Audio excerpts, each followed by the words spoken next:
and welcome back to the Bandwich Tapes. I'm Brad Williams. On today's episode, I'm thrilled to have a conversation with an old friend of mine, Chad Jeffers. Chad and I met when we were both students at Belmont University and did some student recording sessions together and then played a few gigs around Nashville. He is truly one of the most talented people I've ever had the pleasure of playing with, and he is just one of the most professional and nicest guys in the business.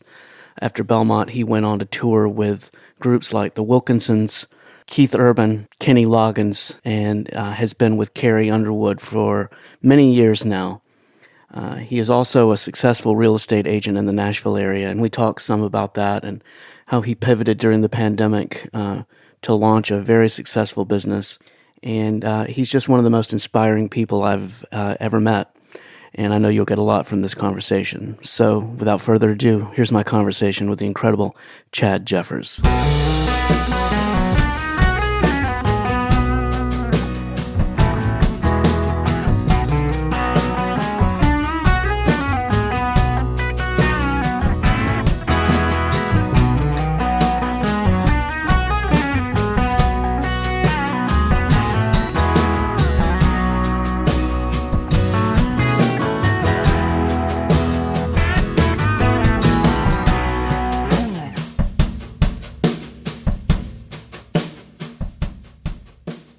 Chad Jeffers, it is so good to see your face, man, and to catch up and talk with you today. How's it going? Thanks, Brad. I'm very honored that you asked me to be here, and it's going great. Things are fantastic. Great.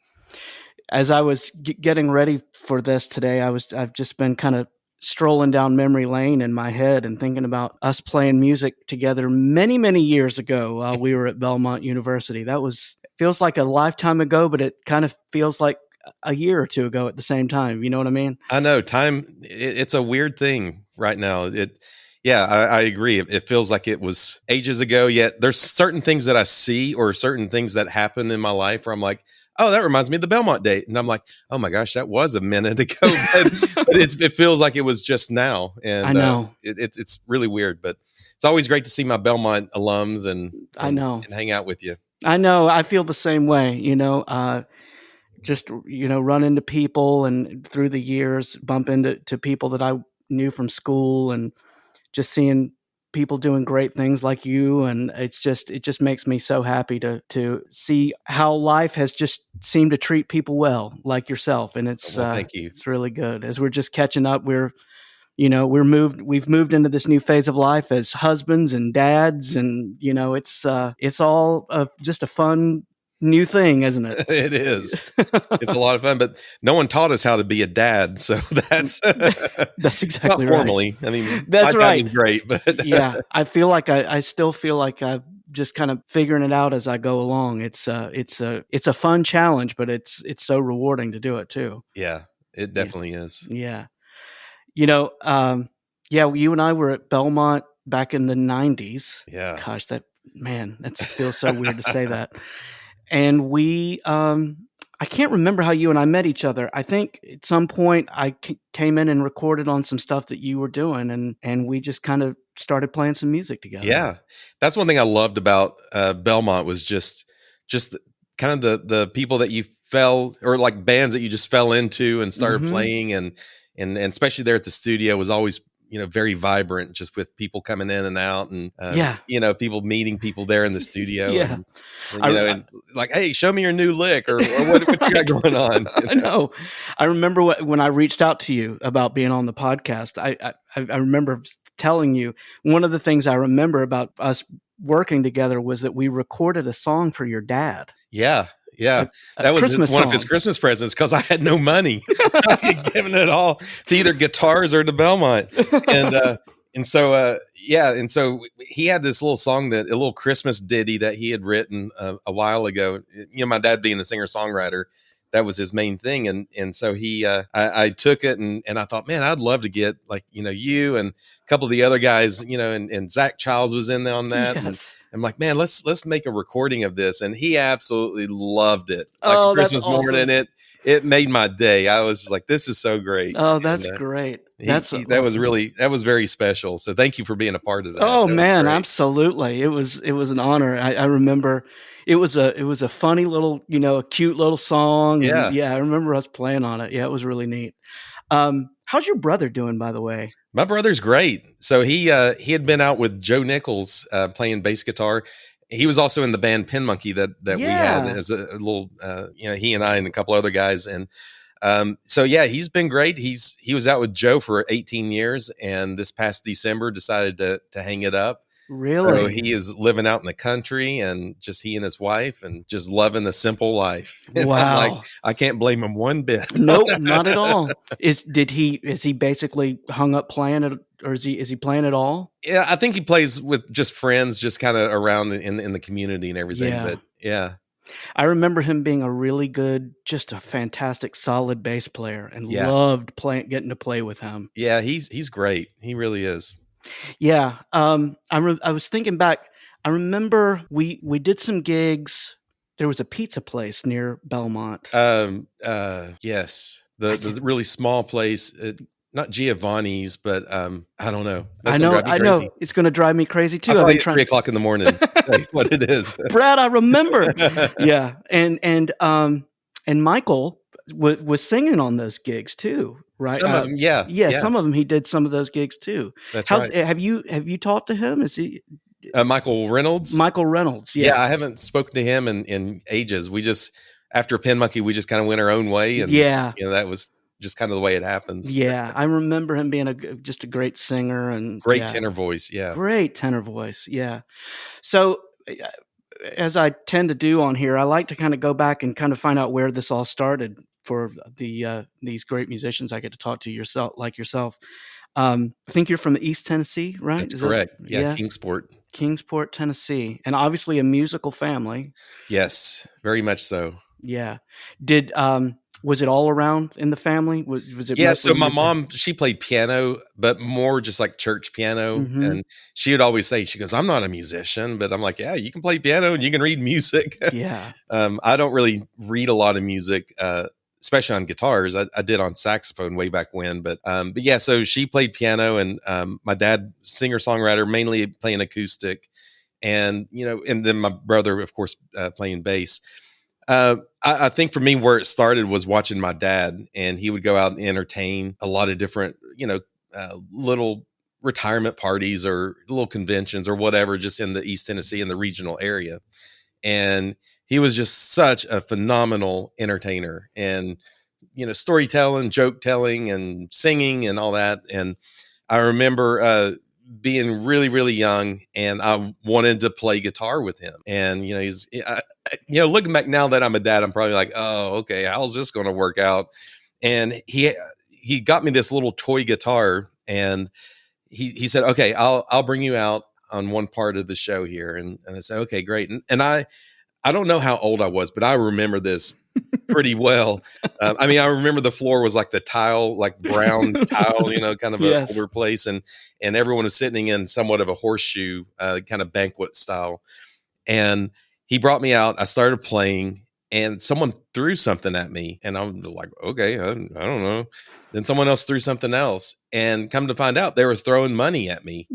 And so I'd play a little bit along with my dad, then go over and pick up a quarter and put it in my pocket, get back and play a little more, and go out, pick out a dime, and be like, oh, you cheapskate. Put it in my pocket. And so I guess that would be my first paid gig at $2.35 of what people were throwing at me. Oh, that's great.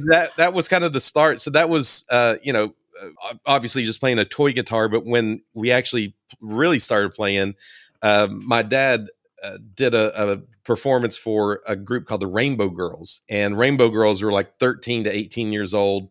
I was 8 years old. My brother was 11. My brother is Michael. So Michael was playing piano, and I was playing drums. And we were the last part of this segment that they were doing. And it was at a place called Freedom Hall, which is an arena in Johnson City, Tennessee. Holds, I don't know, probably 3,000, smaller arena. But we were the last ones on the segment. And when we were finished, the girls, there was probably 1,500 of them, chased my brother and me into the dressing room. So literally I just like dropped the drumsticks and we were gone. And we're just running. I mean, it's some like a Beatles, kind of. And when we got in the dressing room, we're like, I don't know what that was, but that's what I want to do for the rest of my life. I really liked all of that. And it was great. And from that moment on, our dad helped nurture us in music.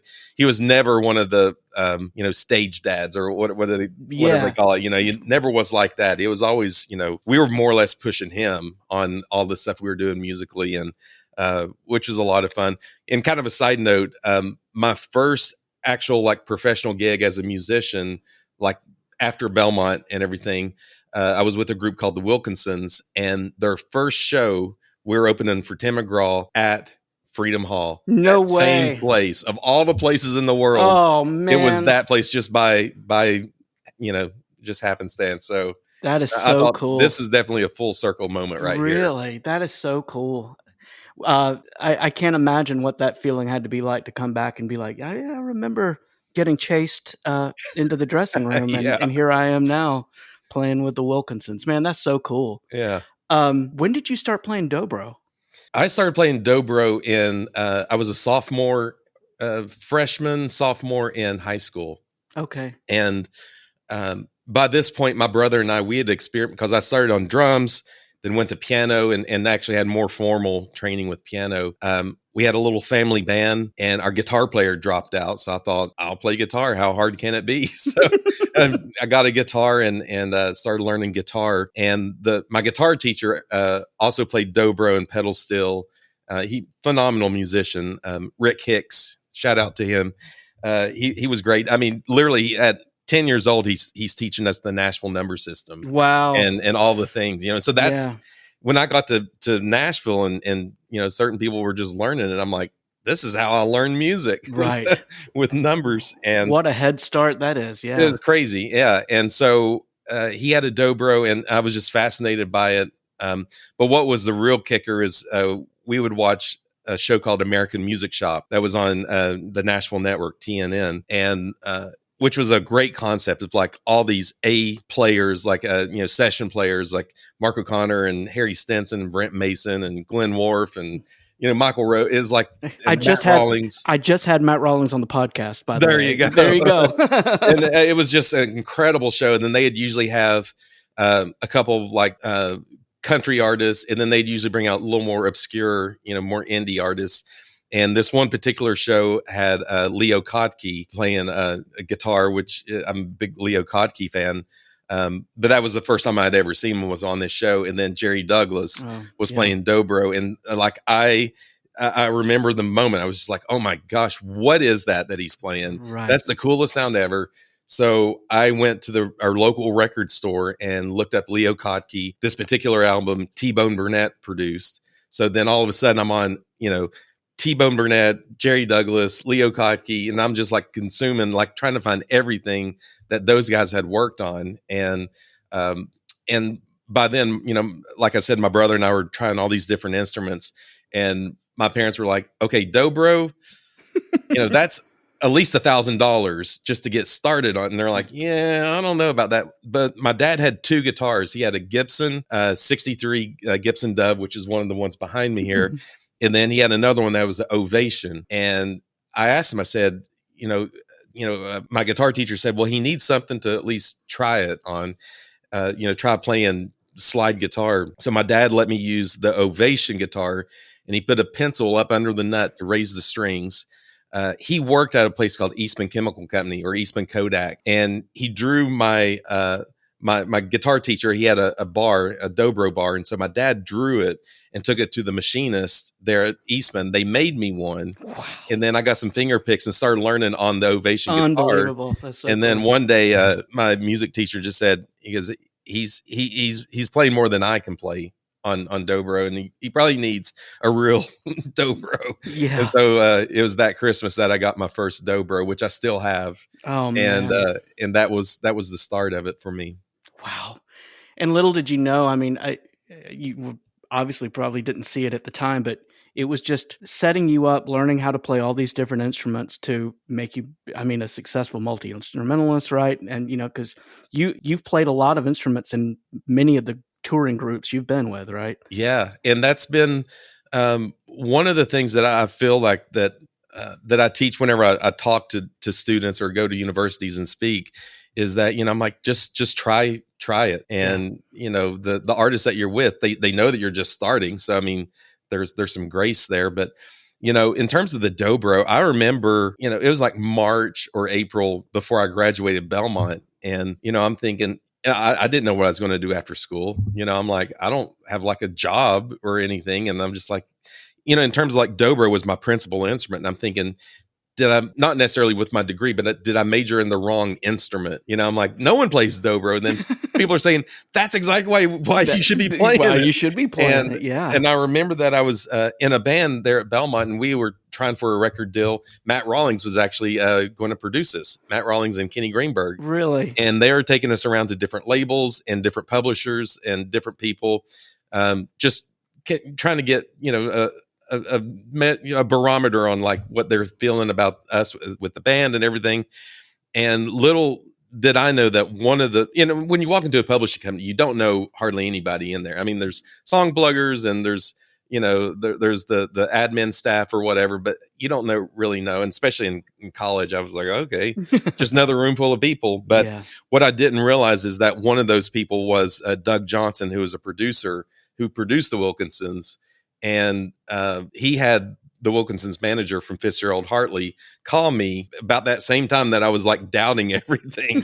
And they said, hey, Doug Johnson says that you're the guy that we need to play dobro in the Wilkinsons. We're about to do Fanfare at the time, which is now CMA Music Fest. We're about to do Fanfare, and they want to know if, you'd come and play the show with them. And I said, well, sure. Do you need to hear me play? And he said, no, if Doug Johnson says you're the guy, then you're the guy. And it's been that same theme throughout my career, is just, keeping a good reputation and everything, where people are recommending you to different folks. But yeah, so, with that, I would try different instruments. And that happened. Same thing with the Keith Urban gig. They called and they said, hey, Keith is looking for a slide player and like acoustic guitar. And I'm like, cool. Yeah, I can do that. And they're like, can you play banjo? And I'm like, what's a banjo? And I guess I can. And they're like, it's tuned like a guitar. And I'm like, oh yeah. Yeah. And then they're like, can you play mandolin? And, shaking my head, I'm like, of course I can. And I remember getting off that call, Brad, and I called Zach Childs, and I'm like, Zach, do you still have that mandolin, that little blonde mandolin? And can I borrow it? I got to learn something. And so I learned some of the Keith Urban songs on that mandolin. Oh, that's so funny. And I went and played for the music director, and they're like, yep, this is it. Oh, that's great. I remember, I would say that through my relationship with you at Belmont, one of the things that I'll always remember is that you were the I would say the first major person in my life that I realized that talent can get you somewhere, because you knocked my socks off with playing. It's unbelievable. But at the same time, I saw the way that you carried yourself around other musicians, as well as maybe people that hired us to do gigs or whatever, and you just being such a professional person.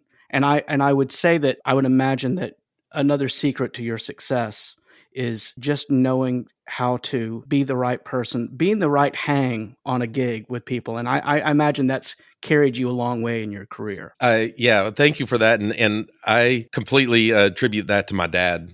Because my dad not only taught us the music part, but he also taught us the music business and also the relationship aspect of it. And I saw how he interacted in terms of getting us gigs and helping us out and everything. And that, that's definitely been kind of my mantra, is just to be a good person, be a good hang. But you're right. Music, I've seen so many uber talented musicians that just don't either they don't have the work ethic, or they're just horrible to be around, and nobody wants that, especially when you're on the road, because you're only on stage 60 minutes, 90 minutes, maybe 2 hours, and everything else you're either on a bus or on an airplane or airport. And you got to be somewhat of a people person. Yeah, I'm with you on that, and have worked with so many musicians that just really rely on the talent alone, and it can only take you so far in your career if you want to really be successful with it. And Nashville is so much about, it's a small town as far as the music community, and so many people know everybody, and that kind of stuff travels around. If you're tough to work with. Yeah, that's right. So as we're recording this, I think you're just finishing up a Vegas residency with Carrie Underwood. How long was that, and what was that gig like? We were out in Vegas for 3.5 years. Wow! And we would only do the residency was 2 weeks at a time, and usually about 4 times a year. And it was great. I'm definitely not so much of a Vegas style person, but we were at Resorts World, which is a brand new facility, and it was just incredible. The theater itself was just completely state of the art. I mean, it was ridiculous how amazing it was, and it was great to be there. And I think one thing that's probably the first real residency I've ever had, like in terms of being at the same place all the time. And one thing I noticed as a performer, whenever we tour, you're going around to different arenas and you're always on the move. With the Vegas residency, people were coming into our house. Right. And it was a different mindset. I felt like for many of us that, and also we knew the venue so well. We knew the stage so well. We it just, the sound of it, it was like second nature to us. And to me, that was one of the coolest things ever, is just every night it's like someone's coming into your living room and you're going to play some music for them. Right. And that, I really like that. And I hope that we get to do another residency of some sort, because that was a lot of fun. And there was a lot of things that we could do with that we could not do on the road, in terms of, some of the pyro or the aerialist, which was crazy. Sometimes it was kind of hard to play because I'd be like watching the aerialist like fly through the air, and I'm like, wow, this is so wild. And just kind of the theatrics that they had at that, which that's actually streaming on Hulu if anybody wants to watch that. And oh, really? Okay. Obviously, it doesn't give you the full scope of it because it is on TV, but it gives you a good idea of what was going on. But It was a lot of fun. Man, how did that gig with her come your way? So when I was out with Keith Urban, we were doing some dust bowl somewhere in middle America. It was on a racetrack and it was hot and dry and dusty. The opening artist, her band came over and hung out with us after the show, and just sharing war stories as we do. Mm-hmm. And the guy sitting next to me, he was from kind of lived close to where I lived. And I just jot down my information. I said, hey, man, if you ever need a slide player, here's my number. Just give me a shout. I would love to, help you out. Which a lot of people ask, they're like, how do you get all these gigs? I'm like, it's like being a business person. It's networking and just, I had no idea. And this guy had no idea that he would be Carrie Underwood's music director. Wow. This is years before all that. But sure enough, a couple of years later, he did call me, and I was on my way into a songwriting session down on Music Row. And he said, hey, man, you probably don't remember me. And I said, no, I remember you. And he said, well, Carrie, I'm now the music director. We're looking for a slide player. And, you're the guy. Management would like to meet with you this afternoon, if that's possible. And I'm like, I'm like wearing a T-shirt and jeans, and I have my acoustic guitar, not a dobro. And he goes, oh, no. It's cool. Just after your writing session, let's meet up. And, I had about a 30-minute meeting with management, and 18 years later, here we are. Wow, man, that is crazy. I mean, that's a long time to be with an artist. I mean, it is. I always tell people it's the longest relationship I've ever had. She's obviously has to be a pretty decent boss for you to stick around that long. She's great. And it's a very professional gig. You show up, you do your job, and do the best of your ability. And that's what I really like. Yeah, about it. Man, that's awesome. I have to ask you too, I know you played with Kenny Loggins too. I'm such a fan of always have been, of just everything that he's done. How was that gig? Was that like a pinch me kind of gig? The whole time was, yeah. And since we're on this subject, the way I got that gig was Kenny called me personally. Like he called me, and a guy that we went to school with, Danny Mimio, he's a California guy, and so the number showed up as a California. Well, Danny and I, we used to play pranks on each other all the time. And so anyway, I'm answering the phone thinking it's going to be Danny, and I'm hearing a guy kind of shuffle, and he's like, okay, yeah, I'm looking for Chad Jeffers. And I was like, yeah, this is he. He goes, hey, this is Kenny Loggins. I'm like, Danny. No, Kenny. Oh my Danny. gosh. No, Kenny Loggins. I'm like, and I heard the timbre in his voice. I'm like, oh crap. Hi, Mr. Loggins. How are you today? Wow. And he said, Chris Rodriguez, who I played with Keith Urban. He's like, I asked Chris Rodriguez, I said, I need a slide player. Who do you recommend? He goes, you got to call Chad. He's the guy. And so Kenny, when he called me, just said, hey, you're the guy. And I'm like, do you need to hear me play? And he goes, no, if Raj says you're the guy, you're the guy. And, he said, hey, can you be out in LA in about a month? And, I've got this album with a lot of slide on it, and would love for you to come join us, this year and do a tour on that album. And I said, yeah, of course. And it was an amazing gig, and it was musically challenging, but just phenomenal, because Kenny, he had this, keep in mind, I mean, he's been playing these songs for 40 years, some of them, or 50, even some of those, but he would always want to change it up because he's tired of playing it the same way. Right. And me being the new guy with the new toy, with having a slide guitar, he's like, oh, let's try this. Let's try that. And one thing that it seemed to be that he was really impressed by, and Nashville musicians are like this anyways, that, we play by ear.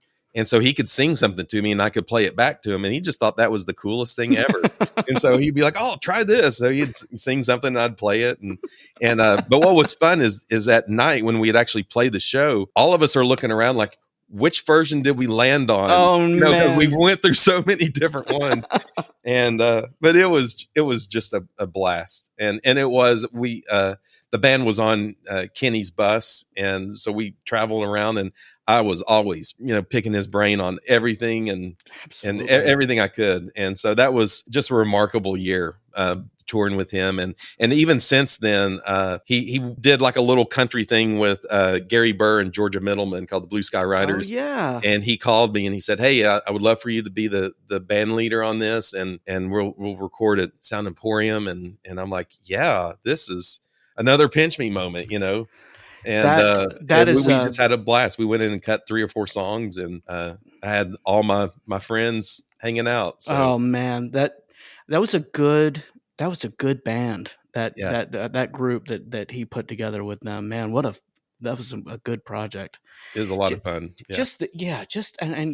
What a great singer he is. But I mean, what a prolific songwriter. I mean, those songs, they'll stand the test of time, those songs that he wrote. I mean, some of them already have. Yeah, they have. They actually have. And yeah, I mean, I just think about, I was talking to my daughter. We listen to we'll put yacht rock radio or something on when we're in the car, and we'll talk about some of these artists.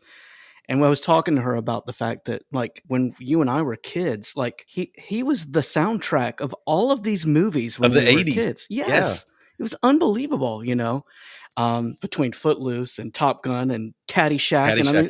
It's this guy that you're hearing do these songs. Oh, and he also wrote he wrote What a Fool Believes with Michael McDonald. The first song they ever wrote together was that song that, we'll all know forever. That's right. Yeah, it's crazy. Man, that's so cool that you got to do that gig with him. It was a super musical gig, and I on I'm All Right. He said, "Hey Chad, why don't you take a solo on this?" And I said, "Okay." And how much time do I have? And he goes, "Why don't we do this? Why don't you just go to the edge of the stage? You just play as long as you want. Whatever, if you're not feeling it, just cut it short. But whatever night, you just play as long as you want. Then you just look around, give us a nod, and we'll go to the channel to get back into the song." And I'm just like, this is amazing. Amazing. I mean, like, just no ego at all. He's right. Like, play as long as you want. Was it mostly West Coast players in his touring band, or was it a lot of Nashville people? It was somewhat of a hodgepodge because Chris Rodriguez was in it. Gene Miller would come out and do some things with us on guitar. Mm-hmm. Kenny had a way of having more of a bullpen for each instrument because a lot of those players are with all kinds of different artists. And so it was Chris Rodriguez, Gene Miller, Scott Sheriff on keys, which then he came and he just celebrated his 10-year anniversary with Carrie. Oh, that's so cool. He's been out with Carrie for that amount of time. And Stevie DeStanislaw on drums, which also plays with David Gilmour and Crosby, Stills and Nash. And I mean, so, he was a beast. He was so cool. I just had his name is escaping me now. He was on the podcast. He's the biological son of David Crosby, but he produced that project CPR. Yeah. And he was the drummer and on all those albums as well. Yeah. Oh, that's cool. It's like he could have been in Steely Dan. Yeah. He's such like a Jeff Porcaro type drummer. So such a good pocket drummer. Which with Stevie D, he was based in California. Yeah. And then on bass they had Paul Peterson. Okay. Paul is he's a beast. Yeah. Man, what a band. It was amazing. I just recently spoke with Howard Levy, who also he played harmonica with on that gig with Kenny for a while, and cool. Just talks about the same kind of thing of just he just puts his trust in his players and knows that they're going to bring what's necessary to the gig, you know, and how amazing for you to get to just kind of be yourself on stage and just do your thing. It was great. That's fantastic. So as we were talking before we started recording, you are also not only doing the music thing, you're also now quite a successful real estate guy too. How did that whole thing come into your life? Well, so growing up, my dad was a singer-songwriter, as I've talked about, and then my mom was a realtor. So music and real estate, it's just in my DNA. And when I wasn't playing music, I would usually be out helping my mom on appointments or whatever. And usually that was also my summer job, was cleaning up some of her listings, because some of them grass would be knee high. And I'm like, I had a pickup truck, so I was cleaning, taking stuff to the dumpster. But so I've always wanted to get into real estate, and just never, music was always, it just dominated until 2020. And then all of a sudden I had a lot of extra time.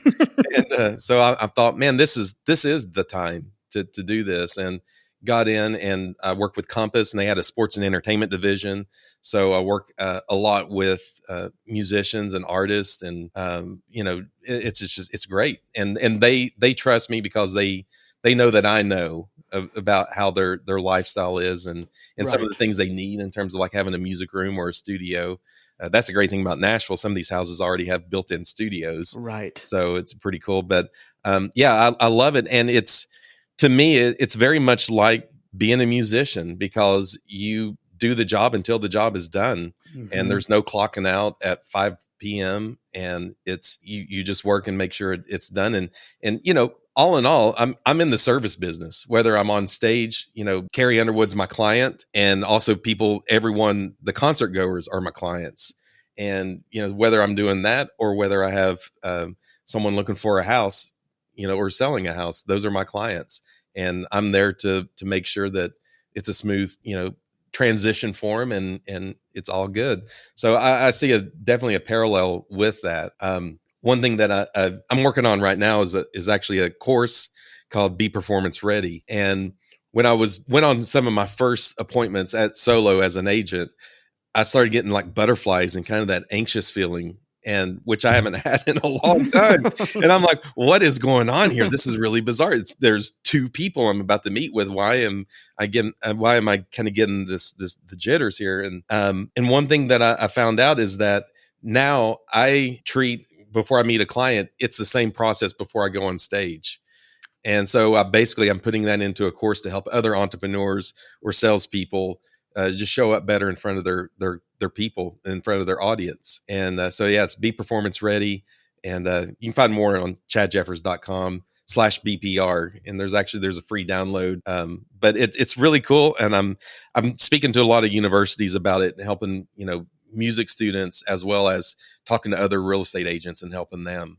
That's so cool. You think about all of the preparation that leads up to those meetings or to those conversations, but yeah, that period of just making sure that you're in the right frame of mind right before that happens. I mean, my day gig, I do a lot of having to speak in front of a lot of people, and it's one thing to feel comfortable with the content or whatever it is that you're about to speak about, but just making sure that you're just mentally ready to step into that moment and to do it. That's a big deal. And right. and I would love to go back and tell 19 or 20-year-old Brad some of the things that I've had to figure out over the years. And what a powerful thing that would be for you to present to people that are just starting out learning all of that. Yeah. Well, and it's one of those things that I've been doing music for so long now that it all seems kind of quote unquote normal to me. And then when I talk to someone who doesn't do music, they're like, "You do what? You have stage clothes? Why don't you wear just street clothes?" I'm like, "Well, stage clothes, they fit a little more snug. Sometimes at the end of a tour, a little too snug." So we have really good catering.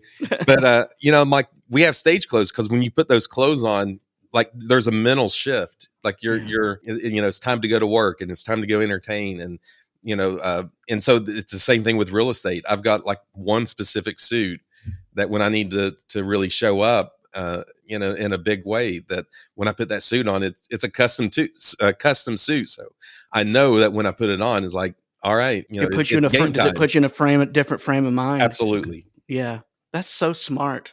It's so, and it's not a big thing, right? But it does a big thing, right? It just shifts your thinking on that. That's really, really cool. How is Nashville? I pass through Nashville a lot. I don't stop in Nashville as much as I used to, mostly because I sit on the interstate in Nashville more than anything else. Right. But how is that city? How have you seen it change since the 90s? I mean, obviously the population is just exploding there. The population, the development downtown Nashville is exploded, skyscrapers and everything like that. And I mean, the music scene it's just a different thing now. We used to, the Exit Inn was the big place for us that we would always hang out and play. And now it's more of, Broadway and there's a couple other places like Losers and, a couple of different bars, but, it's just definitely a different beast than what it was when we were coming up through the ranks. But, for better or for worse, right. I mean, it's, people always kind of slam it, but, it's like, well, it is what it is, and it's always going to be changing. People probably said the same thing about us in the 90s from when they were there in the 80s, Right. I just can't imagine, feeling like an old fart now. I just can't imagine like having to load in at one of those places now. I just like, oh man, I don't know how those guys, I definitely tip my hat to those guys down on Broadway, because that's a whole different ball of wax altogether. I've always said I wish someone would make a documentary about just the lifestyle of some of those guys down there, because I mean, some of those guys are earning really good money. But they're working like the whole day and, carrying your guitar stuff and going from, bar to bar to bar, doing the different shifts. And, but I think it's remarkable, but, it's definitely, it's a different style of coming up through the ranks. Yeah. I mean, you said you went out, started with the Wilkinsons. I would think you've been very blessed you've had a very consistent career of playing with great artists. Did you have periods where you were you freelancing around Nashville very much? There was a couple of times that, kind of early in the early days, even with the Wilkinsons, I would go out and play with a lot with different people. And that's also during that time frame is when Pinmonkey was being put together. So we were playing a lot of different clubs and played a lot of the Exit In with Billy Block and the Sutler and played the Third and Lindsley a couple of times, I think. And, but yeah, there's a lot of songwriters that I would also be playing with because, with the Wilkinsons, they had, a couple of hits, but, I didn't know where their career was going. So you're always planting seeds and other, playing with songwriters and newer artists. And because you never know when that next big artist may be coming up that needs you, and you've already been playing with them. So, you're familiar to them. But yeah, I mean, I guess it was after Keith after Keith Urban, before Kenny Loggins, I was out with, Jamie O'Neill and, which was really cool because with her, I went over to do a USO tour. Oh, cool. Which was phenomenal. And this was like in the when it was hot over there, and we went to Iraq and Qatar and Turkey and Germany and Afghanistan, and we were like flying into the crazy flying in, coming down in the corkscrew, and and then I went back again back to the Middle East with Granger Smith, who was a Texas guy, and it was awesome. And he had the same management as Jamie, and so I was out with Kenny Loggins at the time, and the management called me and they said, "Hey, do you want to go back to Iraq?" And I'm like, "Sure." I mean, yeah. And what had happened, one of Granger's musicians had broke his leg or arm or something. And, you can't go over there with a broken leg. So they basically just had me, and I'm literally met him and the band on the way over there. But it was a lot of, it was intense, but it was really gratifying to go over there because we walked in and it was like the Beatles. I mean, because they hadn't seen civilians in forever. Yeah. And we were going to a lot of the outback post, and every day, flying in Black Hawk helicopters to a new location and sleeping in Saddam's palace and all the fun stuff. So, really? Yeah. I can't imagine the sense of gratitude that you feel seeing those service members in their element like you did. It was unbelievable. It really was. And they were thanking us the whole time. And we're like, dude, we need to be thanking you guys. You guys are the ones over here doing this. But they were just, they treated us like kings. It was, which kind of made us feel guilty. We're like, we're here to serve you guys. Yeah. And, but it was definitely things I'll never forget of being over there. Man, that is so awesome. That just an opportunity to get to go over and do that, I wanted to ask you for a sec about that period of time with Pinmonkey, when you guys were kind of, working to get a deal and everything. Now that you've had some time to, have some years of perspective on that, how do you look back on that period of your life now, being in your early 20s, getting a record deal and everything? Was it a tough time working on all that, or was it a good experience? Yeah, well, it definitely had its challenges, and we were finishing up a independent album when we got signed, and my dad had a VS 1680 that I produced a project on him. And then Pinmonkey, we came in and we did most of the album literally on 3 microphones. Really? And so we would mic the drums and do that. And then it was quite the thing, but it was just in their bonus room. And while we were still finishing that album up is when we got signed. So then we started working on our RCA album with Paul Worley, who was at the time, he was just the powerhouse producer, producing the Dixie Chicks and Martina McBride and on down the list. And he's just a killer guitar player.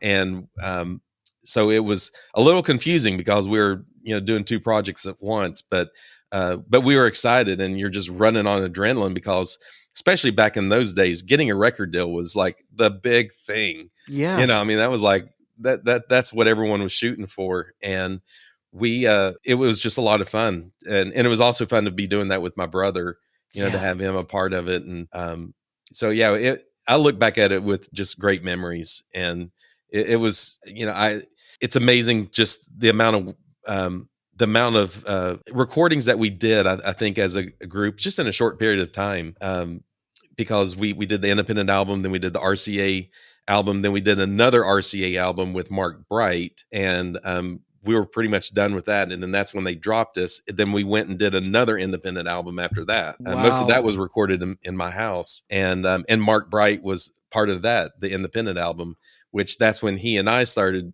we were working a lot together because I was engineering it. And really? Yeah. And so, no pressure there, having Mark Bright sit on your left and really? As you're mixing or engineering. And, but it was great. And he was phenomenal to work with as well.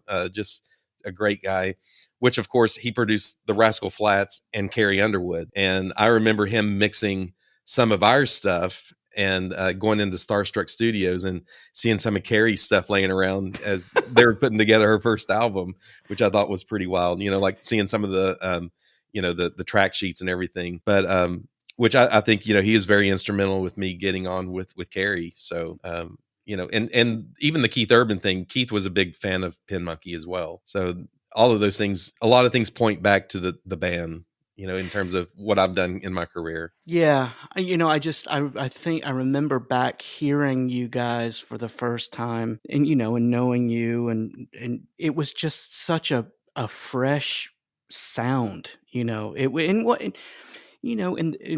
the Dixie Chicks coming along. It was such a cool period of music coming out that it kind of had this new personality to it, Mm-hmm. and I just remember hearing you guys thinking, man, what a cool thing to be hearing on the radio. It was so good. Well, thank you. And, as they say, timing is everything. I kind of, even looking back now, I think, man, if we had maybe come out a year later, it could, cause the Dixie Chicks, everyone radio kept saying, you guys are just too bluegrass. So for people that haven't ever really heard Pinmonkey who are listening to this, so it's pretty much like a Rolling Stones backbeat with a bluegrass front end, because our singer had a real high tenor voice, and then I was driving the lead stuff with dobro, and so a lot of radio was just saying, man, we love you guys, you're just too bluegrass. And then the Dixie Chicks came out with their bluegrass album, right? Soon after. So I feel like if we would have come out after that album, but looking back, who knows, right? But it is what it is. But yeah, we had a lot of fun. It was a good time. Yeah. Then. Well, and it's so cool to just hear just this story of these amazing opportunities that have come your way, that you worked with this person who then connected you to this person, and then that person connected. There's just this amazing thread that is woven this incredible career that you've had. It's really amazing. Yeah, it is. And it's, I'm very blessed with, all the people that I've come in contact with along the way and everything. It definitely is a blessing to me, and definitely not something that I orchestrated. It's definitely something that God provided. Yeah. Well, it's amazing. It really is. So what all you have going on now? I think you guys are you finished for a little while is Carrie finished for we have a couple of things here this year, but it's definitely more of the lighter years that for her. So for me, it's right now it's real estate, working on the online course to be performance ready, and my favorite job being dad. Yeah. So it's been great. How if you could put being a dad into words, how would you describe it? Exhausting and exhilarating. Yeah, that's kind of at the same time. Yeah, it just gets better and better. I'll tell you, it's amazing how much you love them, and as they get older and older, they become your friends. It's really I can't wait to just hear about how much better it's going to get for you. It's amazing, Chad. It's really good. Well, and it's fun to watch, to see things through their eyes. And so like especially when they come into my studio here and they see the guitars and they'll strum on some of the guitars, like the one sitting out, or my wife was gone for a weekend on a girls' trip, and I thought, man, and at the time with the guitars, they keep wanting to beat them, and not necessarily strum them. So I'm thinking, what could I give them that, that they could, first of all, they won't get hurt on, and that they could explore with. And so I gave our oldest a harmonica, and he started like playing, and then he started like playing, like really, and he started. And like my wife was, when she came back from her trip, he was playing and she's like, where did that come from? I'm like, oh, I gave him my harmonica. And then he started bending notes. And I'm like, oh my gosh, he's bending. That's like the hardest thing. Once you get bending notes, and you're kind of on your way with harmonica. And I'm like, honey, look, he's bending notes. He goes, what does that mean? I'm like, oh my gosh, this is so great. And so it's fun watching them learn and just explore. And my youngest, I can't put him to sleep until I play guitar for him. So he'll point, cool. And he'll say guitar. Oh, that's like, okay, cool. Well, I'll play a little guitar for you. That's so cool. Does your wife do anything with music? No. My wife doesn't either. Yeah. I mean, my wife she can sing, but she doesn't care anything about it, really. I mean, she likes to listen to it, but that's about it. Yeah. Know? Which, when my wife and I first started dating, that was the first thing she said. She goes, I don't know anything about music, and I'm not even going to like pretend to. Mm-hmm. I'm not going to try to BS through this, Yeah. And she also just doesn't explain, or she doesn't understand, touring and production and all those things. So she always wants to learn kind of what's going on. Yeah. Everything. Yeah. And I don't know what it's like for you, but I think for us, it's been a nice balance with the fact that, she doesn't, that's not her world. And that's a good thing for us. I think it's great. Yeah. Yeah. I agree. Yeah. It's been good for us, man. Chad, this has absolutely been a pleasure catching up with you. I've been looking forward to this. It's good to see your face. It's good to just see how great your life is going. It's a real pleasure to catch up with you. Well, thank you, Brad. It's such an honor to be here, and it's always great to see you and to get called up. I love it. Well, best of luck to you. And for everyone listening, how can everyone keep track of what's going on with you? Yeah, just Chad Jeffers on Instagram and chadjeffers.com/BPR. Fantastic. Yeah. Everyone go check Chad's stuff out. He is an unbelievable musician and an even more unbelievable human being. He is just a motivating force. And thanks again. Best of luck to you, Chad. Thanks, Brad.